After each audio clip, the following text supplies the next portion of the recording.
Revenge films. My name is Tanya. I've been living alone in an apartment after divorcing my ex-husband several years ago. The reason for the divorce was that he had an affair and borrowed money. I met my ex-husband at the party.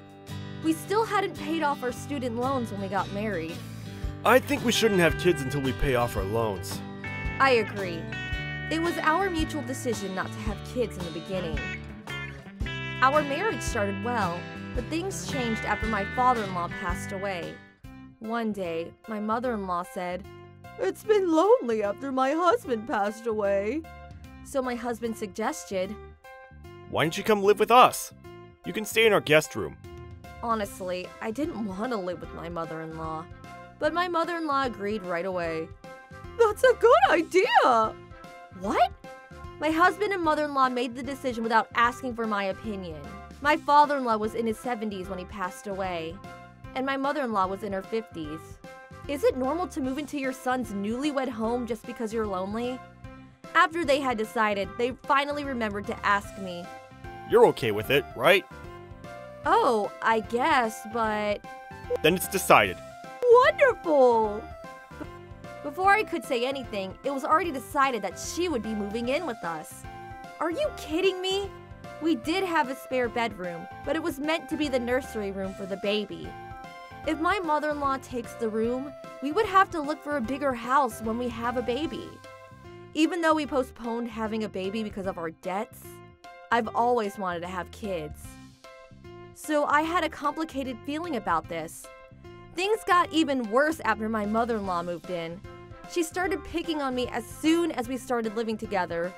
"When are you going to have kids, Tanya?" We still have to pay back our student loans. "Isn't it because you're working?" "Not really. Your son and I had already talked about it." "Can't you pay back your loans while being pregnant?" "I won't be able to work for a while if I get pregnant." "What are you talking about? You can't solve the problem if you keep running away from it." I couldn't believe my mother-in-law. How can she say that when we have been covering the extra living expenses since she moved in? What, don't you pay for your own living expenses if you want a grandchild that bad? My mother-in-law had the money my father-in-law left, but it never occurred to her to pay for anything. I didn't take what she said seriously in the beginning, but she started to get more aggressive. "Hey, Tanya, why are you using this?" "What?" My mother-in-law came to me with my birth control device in her hand. "How can you get pregnant when you're using this? I'm throwing it away." "That was in my nightstand drawer. I can't believe she went inside my bedroom and went through my things." My mother-in-law totally disregarded my privacy. She even once threw my suit away. "Why is my suit in the trash can?" "Oh, I threw it away. It's about time you stopped working." Even though my husband and I both worked for pay for her living expenses, my mother-in-law never stopped complaining about me. I was so fed up with her. But to my surprise, my husband was on her side. I think she's got a point. What? Why would you agree with her? Didn't we decide not to have kids until we pay off the loans? Well, I thought about it after. Maybe you worry too much. We can still get by even if we have a baby, don't you think? Are you serious? Then you should ask your mom to start paying rent. We have to keep repaying the loans, but our food and other living expenses are exploding. Your mom never paid a single penny. Huh? Are you trying to live off the money my dad left? That's not what I mean. I just wish she could pay for her living expenses. How much more can it cost to have her living with us? Unlike us, your mom stays home all day.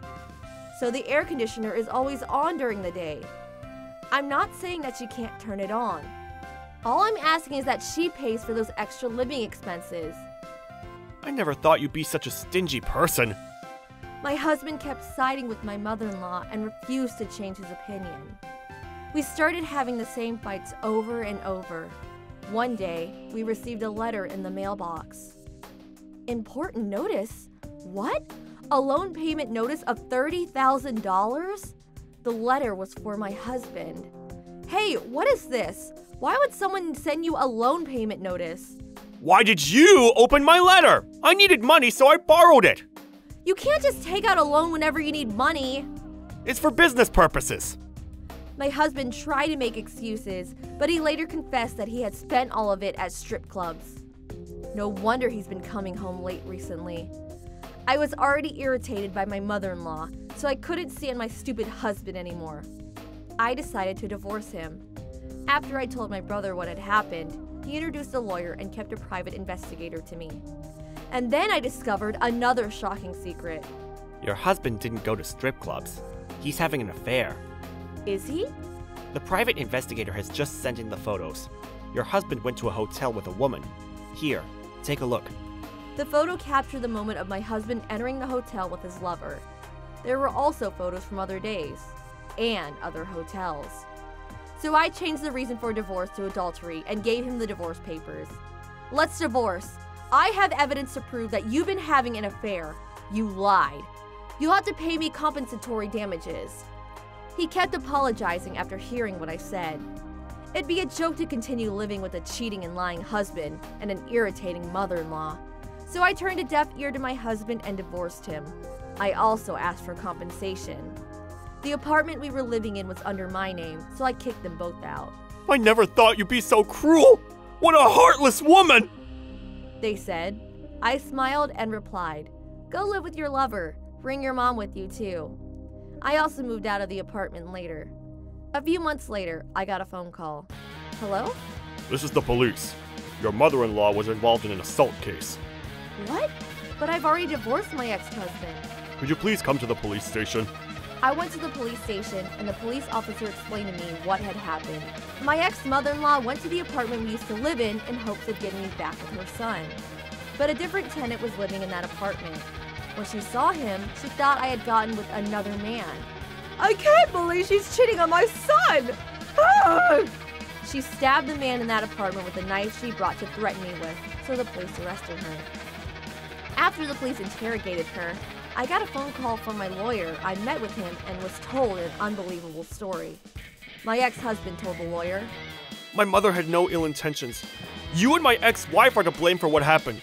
You're the one who helped her divorce me, so you must persuade the victim to drop the charges against my mother. Do your duty. Maybe I'll forgive you. Then I can live with my wife and pay off our debts together again. My jaw dropped after hearing what my ex-husband said to the lawyer. Of course, neither the lawyer nor I were responsible for what my ex-mother-in-law did. Because I wanted nothing to do with them anymore, I decided to ignore what my ex-husband said to the lawyer. My ex-mother-in-law was later found guilty after a trial. She'll spend a long time in prison. The man who got stabbed survived but had to deal with some minor effects. So my ex-mother-in-law also had to pay him compensatory damages. I guess she got what she deserved. After my ex-mother-in-law went into prison, no one was there to take care of my ex-husband. He also became deeply in debt. Because all the neighbors were talking about his mother, he had no choice but to move out of their home too. The apple doesn't fall far from the tree. I never want to get involved with this strange family ever again.